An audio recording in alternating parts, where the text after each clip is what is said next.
আমার মাইয়ার গলাটা অর্ধেকটা কেটেছে। আমার সেম বইবের গলাটা অর্ধেকটা কেটেছে, সব দেয়া না আল্লাহ গো। তিনটা মার্ডার হয়েছে, দুইটা ছোট ছোট কুচি বাচ্চা আর একজন মহিলা। তখন এটার ঘটনাটা কে করছে বা কেরা করছে এটা আমরা জানি না, কিন্তু তার স্বামী আর মহিলার স্বামী আর তার দেবর থাকতো ওই বাসায় ভাড়া, পাশাপাশি রুম একই ফ্ল্যাটে তারা বাসায় ভাড়া থাকতো। তারপরে আমরা শুনছি যে এই মার্ডার হয়েছে, তার দেবর পলাতক, ওইটুকু আমরা জানি। আর যে ঘটনাটা করছে, যে নিন্দা ঘটনাটা করছে, ওকে আমরা মনে করি যে বাংলাদেশের আইন যদি থাকে, বিশ্বের মধ্যে সেরা আইন থাকে, ওকে ধরে এনে যেন সর্বোচ্চ শাস্তিতে ফাঁসিতে যে সাজা, সর্বোচ্চ সাজা হয়, আমরা এটা চাই। আমরা দেশবাসীর পক্ষ থেকে আমরা এটা চাই। ঘটনা শুনছি, আমার বোন জামাই ছিল অফিসতে এসে দেখে ঘর তালা মারা থাকলে বাড়িওয়ালা ডাক দিছে। বাড়িওয়ালা আইছে, কইছে কইলে ঘর তালা ভাঙ্গে ঘর ঢুকছে। ঘর ঢোয়ার পরে গেধে আমার বোন দুইটা, একটা বাগনি একটা বাগনা, কেটা মার্ডার হয়ে থই দিছে। পরে আমার বোনের জামাইয়ে আঙ্গর ফোন দিছে। পরে আমরা আইছি, আইদি থানার সবাই এনো। পরে আমরা দেখছি, আমরা বিচার চাই, আমরা ফাঁসি চাই।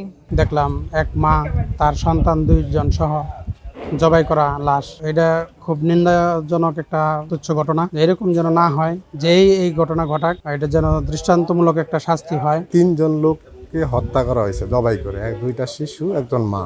শিয়া বাটার ও ভিটামিন ই সমৃদ্ধ লিলি হালাল বিউটি সোপ, তারুণ্যময় উজ্জ্বল ত্বকের জন্য। তো ঘটনা যা জানলাম যে পিতা চাকরি করেন আর মহিলা বাসায় থাকেন এবং উনি ওনার দেবরকে নিয়ে থাকেন পাশাপাশি। উনি ডিউটি শেষে, সন্তানের পিতা ডিউটি শেষে এসে দেখে তালা মারা। তালা অনেকক্ষণ চেষ্টা করে খুলতে পারে নাই, তালা ভেঙে ঘরে প্রবেশ করে দেখেন যে তার দুটি সন্তানকে হত্যা করা হয়েছে জবাই করে, স্ত্রীকেও। আর তার ভাই নাই, পলাতক আছে। ফ্যামিলির যে ওনার স্বামী আসছে, আসলে ডাকতেছে কিন্তু দরজা খোলে না। অনেক ডাকাডাকি পুরো দরজা না খোলার কারণে উনি সবাই এখানে ডাকাডাকি করছে, সবাই গেছে। দোকানের প্রায় 8-10 জন লোক গেছে। যাওয়ার পরে দরজা ভেঙে ঢোকার পরে আমি সাথে ছিলাম, দেখছি। ঢোকার পরে প্রথম এই একটা কম্বল দেওয়ার উপরে টাকা ছিল। এক পাশ সরানোর পরে এই বাচ্চার গলা এখান থেকে এই পর্যন্ত কাটা, প্রথম যে বাচ্চাটা ছিল 4 বছর সম্ভবত, গলা কাটা ছিল। পরে সম্পূর্ণ সরানোর সাথে সাথে জামাই অজ্ঞান হয়ে পড়ে গেছে।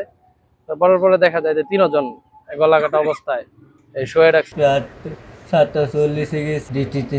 বাচ্চাটির আমি কুচি ঘুম পড়ে গেল, বাচ্চাটি ঘুমায় না, রাস্তা পর্যন্ত আইসে পরে গেছে গা। পরে আমি ডিউটি চলে গেছি, 8টা 10 মিনিট আগে ডিউটি ঢুকছি। ডিউটি ঢুকলে কাজ কাম করতেছি। পরে হঠাৎ করে মনে হয়েছে 10টা 10:30 বাজে মনে ফোন দিছি, ফোন বদ্ধ, ওয়াইফার ফোন বদ্ধ। ছোটো বাইরে না ফোন দিছি, তুই কই? আমি রুম হই। তো ভাবি মোবাইল বদ্ধ কে দিয়েছে, ভাবিতে দিয়েছে, দিয়েছি মোবাইল বদ্ধ কে, মোবাইল তো বদ্ধ না, ছবি দেখতেছি, ভিডিও দেখতেছি। সাইডে তেলে ঘুমায় আরো এই কথা করে রাখি। সকালে 8টায় বাড়িস, দরজা দিয়ে তালা মারা, ডাকতেছি 40 মিনিট ধরে রাখতেছি, সাই দেন। পরে বাড়িওয়ালা ডাক দিছে, ভাবি আইসে, পাশের বাড়ি এক ভাই আইসে, আয়া তালা ভাঙছে, ভাঙে ঢুকে দি আমার 3 জন মাইরে দিয়েছে। আমার মাইয়ার গলাটা অর্ধেকটা কেটেছে। আমার সেম বইবের গলাটা অর্ধেকটা কেটেছে, সব দেয়া না আল্লাহ গো। তার হাজব্যান্ড একটা গার্মেন্টসে চাকরি করতেন। তিনি, আমরা যতটুকু জেনেছি, গতকাল তার কর্মস্থলে ডিউটিতে ছিলেন। আর পরবর্তীতে তিনি এসে দরজা বন্ধ পান এবং তার আপন ভাই এখানে থাকতেন। তাকে আমরা এসে পাইনি। এখন আমরা পরবর্তীতে হয়তো তাকে পেলে বা তার স্বামীর সাথে আমরা আরো নিবিড়ভাবে কথা বলবো, কিভাবে কি ঘটনাটা হতে পারে বা কি হয়েছে এই বিস্তারিত পরে আমরা জানতে পারবো। আমরা সবকিছু শেষ করেছি। ওনার লাশের সুরতহাল প্রস্তুতি শেষে এখন আমরা ময়মনসিংহ মেডিকেল কলেজে লাশের ময়নাতদন্তের জন্য পাঠাবো।